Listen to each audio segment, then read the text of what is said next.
जी हाँ दोस्तों, आखिरकार वही हुआ जिसका मोदी और शाह को था डर। सुप्रीम कोर्ट में वक्फ कानून रद्द, चीफ जस्टिस का तगड़ा अंतरिम आदेश, पलट गई मोदी शाह की सारी बाजी, घिर गई भारतीय जनता पार्टी और बुलाई इमरजेंसी बैठक।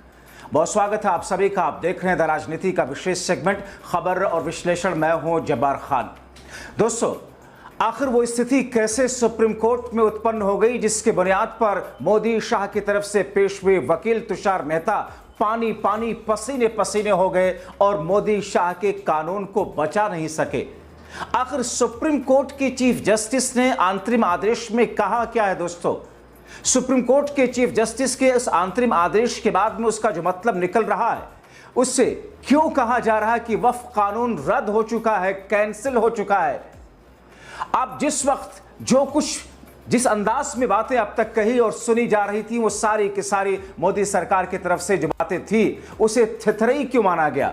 उसे झूठ की बुनियाद पर बनी हुई खड़ी इमारत क्यों कही गई? और सुप्रीम कोर्ट में सारी दलीलें मोदी शाह की तरफ से कैसे खारिज होती चली गई, आपको विस्तार से बताते हैं। मगर इस बीच में अल्पसंख्यक समाज, मुस्लिम समाज और जो तबका विरोध कर रहा था वक्फ के इस मोदी शाह के काले कानून का, वो खुश कैसे है, जश्न किस अंदाज से मना रहा, सब कुछ आपको बताएंगे तस्वीरों के साथ में। अंत तक इस वीडियो को आप जरूर देखें, आपसे यही निवेदन है। दोस्तों, सुप्रीम कोर्ट में गजब हो गया और इस गजब होने को लेकर के ऐसा लग रहा कि मोदी शाह की तरफ से पहले से डर रहा होगा। उनको अपने दिलो दिमाग में ये बातें चल रही होंगी कि यह कानून टिक नहीं पाएगा सुप्रीम कोर्ट में। उन्होंने खूब थेथरई की, पार्लियामेंट के दोनों सदनों में जमकर झूठ बोला, जमकर झूठ की इमारत को खड़ा किया। और जेपीसी में जब इस कानून को भेजा इस पर डिस्कशन के लिए, तो वहां भी by hook by crook Modi और शाह के नुमाइंदों ने वहां पर मनमानी की। मगर अब सुप्रीम कोर्ट ने कह दिया मनमानी नहीं चलेगी। कोई भी सरकार कानून, संविधान और कानून का रक्षक, कानून की रक्षा करने वालों लोगों के दिमाग से बड़ी नहीं हो सकती है। क्योंकि अगर सरकारें गलत करेंगी तो उस पर हथौड़ा चलेगा, उस पर हंटर चलेगा। वो कानून अगर गलत है, मूल सिद्धांतों के खिलाफ है, संविधान के खिलाफ है, फंडामेंटल राइट्स जो लोगों को मिले हैं देश के संविधान के जरिए, अगर उसको हनन करता है, बख्शे नहीं जाएंगे। कितने बड़ी भी मजबूत प्रधानमंत्री क्यों ना हो, कितनी बड़ी बहुमत वाली सरकार क्यों ना हो। और वही हुआ मोदी सरकार के सामने। दोस्तों, आपको बताएंगे कि आज हुआ क्या है सुप्रीम कोर्ट के अंदर, कैसे यह कानून रद्द होता हुआ इस अंदाज में मोदी शाह के लिए उनके चेहरों पर राजनीतिक तौर पर, कानूनी तौर पर एक करारा तमाचा लगा रहा है। मगर उससे पहले थोड़ा सा अपडेट आपको दे दूं कि कल क्या हुआ था। कल इस पूरे मामले पर जो कुछ हुआ था सुप्रीम कोर्ट में, उसमें मोदी शाह की सरकार और मोदी शाह की सारी दलीलें चारों खाने चित हो गई थी। जब सुप्रीम कोर्ट के चीफ जस्टिस ने यह पूछा था कि आपने क्या किसी हिंदू ट्रस्ट में तिरुपति बालाजी, जिसका जिक्र विपक्ष विरोधियों की तरफ से सुप्रीम कोर्ट में किया गया, कि क्या तिरुपति बालाजी के मंदिर में, उस ट्रस्ट में किसी मुस्लिम को, गैर हिंदू को आपने जगह दे सकते हैं? बनारस का जिक्र भी आया कि बनारस काशी विश्वनाथ के उस ट्रस्ट को लेकर के क्या किसी गैर हिंदू डीएम को उसमें इस बोर्ड में शामिल होने की इजाजत है? ये सारे के सारे ऐसी टिप्पणियां और सवाल थे जिस पर मोदी शाह की तरफ से पेश हुए वकील हकबकाने लगे, हड़बड़ा गए, जवाब नहीं दे सके।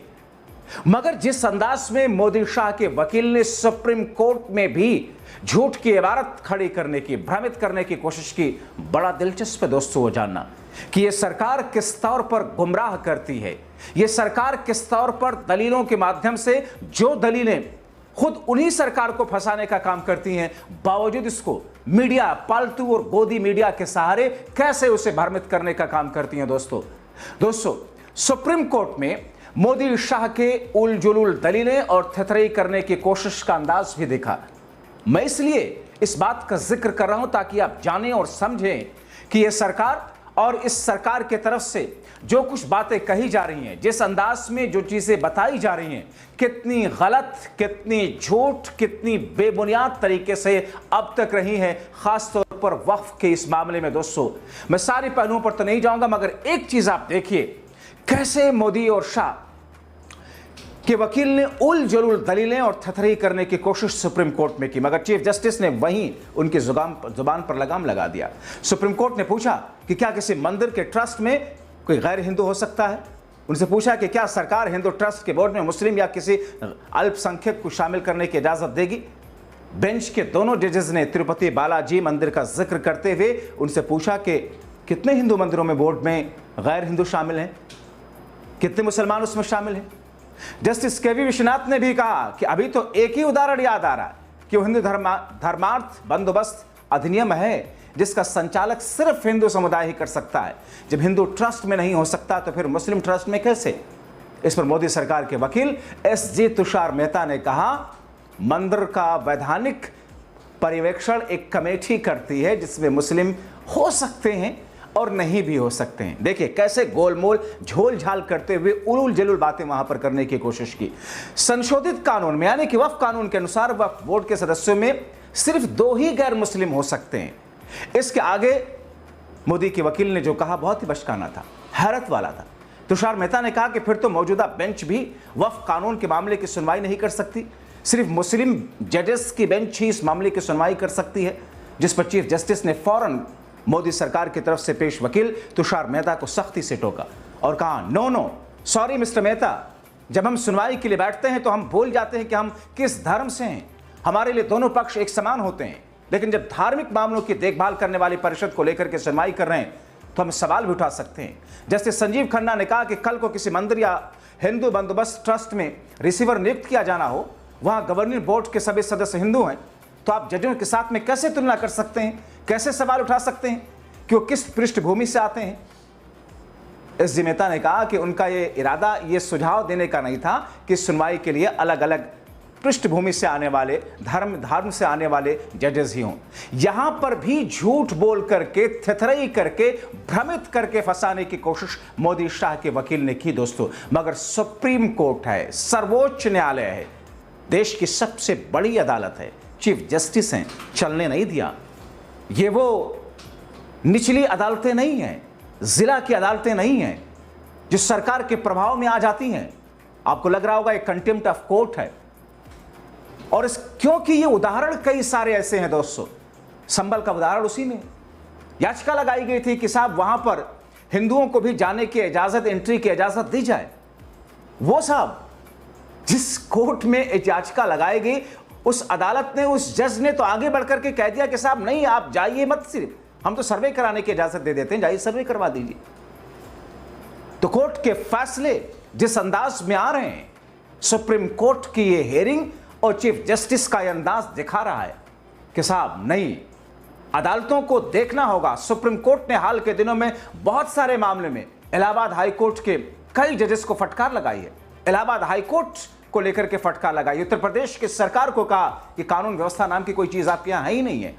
सुप्रीम कोर्ट में चीफ जस्टिस का तेवर वो दिखा जिस तेवर में ऐसा लगा कि वह कानून जिसका विरोध विपक्षी, विरोधी और अल्पसंख्यक समाज कर रहे थे वो बिल्कुल सही है, क्योंकि जिन बिंदुओं के आधार पर विरोध किया जा रहा था और जिसको भारतीय जनता पार्टी से जुड़े हुए लोग झूठ बोल बोल करके उसे सही साबित करने की कोशिश कर रहे थे, और उस झूठ को मीडिया, पालतू और डॉगी मीडिया जिस अंदाज में जनता तक पहुंचा रहा था, ये सब के सब मुजरिम है उसके। आप देखिए कई सारी ऐसी चीजें हैं।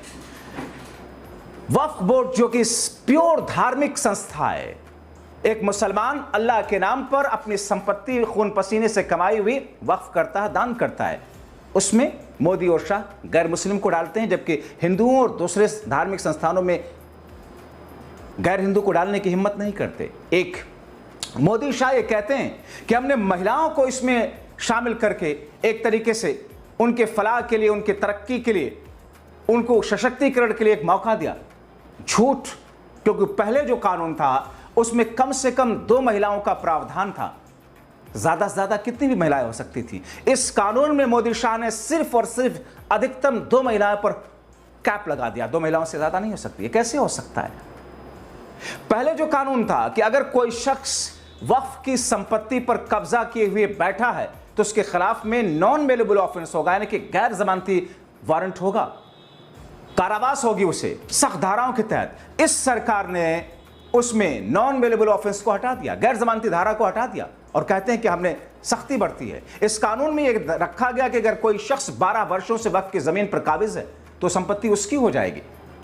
यह कानून यह कहता है कि साहब हमने तो मुसलमानों के हित की बात की है, मोदी शाह ये कहते हैं, लेकिन साहब ये मुसलमानों के किस तौर पर हित की बात है कि आप मुसलमानों की ज़मीनों के लिए जो कानून पहले से था उसको आपने कमज़ोर कर दिया। महिलाओं के लिए जो बात कह रहे हैं उस महिलाओं के कानून को आपने कमज़ोर कर दिया। आप वक्फ बाय यूज़र, जिसको सुप्रीम कोर्ट ने कहा कि साहब ये गलत है, वक्फ बाय यूज़र को आप नहीं हटा सकते।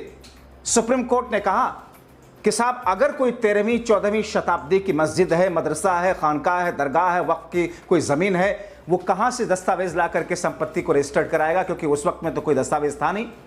रजिस्ट्री उसकी तो अंग्रेज़ों के ज़माने के बाद से होनी शुरू हुई है। जस्टिस के इस सवाल पर मोदी शाह के वकील सर झुकाए हुए बाएं दाएं झांकते हुए नजर आए। जवाब नहीं था उनके पास में कोई दोस्तों। अब ऐसी स्थिति में वक्फ बाय यूजर का मामला, ऐसी स्थिति में जिसमें गैर हिंदुओं को शामिल करना, ऐसी स्थिति में जिसमें रजिस्टर कराना, जिसकी सरकार ने, सुप्रीम कोर्ट ने सरकार से पूछा कि जिस वक्फ की संपत्ति का जो पहले से 400 साल 500 साल पहले से चली आ रही है और उसकी कोई कागज नहीं है, उस पर मस्जिद है, मदरसा, आप कह रहे हैं कि उसको रजिस्टर कराना होगा, कहां से दस्तावेज लाए? ये बिंदु, बहुत सारे ऐसे बिंदु हैं जिसको लेकर के सुप्रीम कोर्ट में बहस जो शुरू हुई है, मोदी शाह के चेहरे पर कानूनी तौर पर एक जन्नाटेदार तमाचा है। अब ऐसी स्थिति में 16 अप्रैल की सुनवाई, जिसमें अंतरिम आदेश लिख रहे थे चीफ जस्टिस, मगर तभी मोदी शाह के वकील ने थथरई करते हुए कहा साहब रुक जाइए, हमें पूरा सुन लीजिए, एक दिन का और मौका दे दीजिए। यानी कि 17 अप्रैल की सुनवाई तक उन्होंने गुजारिश कर दी। अंतरिम आदेश उस वक्त लिखते लिखते रुक गए थे चीफ जस्टिस, मगर 17 अप्रैल को मोदी शाह की सारी रणनीति धराशायी हो गई और इस वक्त कानून को लेकर के जो सारे बिंदु ऑब्जेक्शनेबल थे, सुप्रीम कोर्ट ने उसे सख्ती से मोदी शाह के लिए एक क्वेश्चन मार्क खड़ा करते हुए उसे रोक दिया। आप क्या सोचते हैं? अपनी राय कमेंट बॉक्स में जरूर लिखें। अभी के लिए इस वीडियो में इतना ही। आप सभी का बहुत शुक्रिया।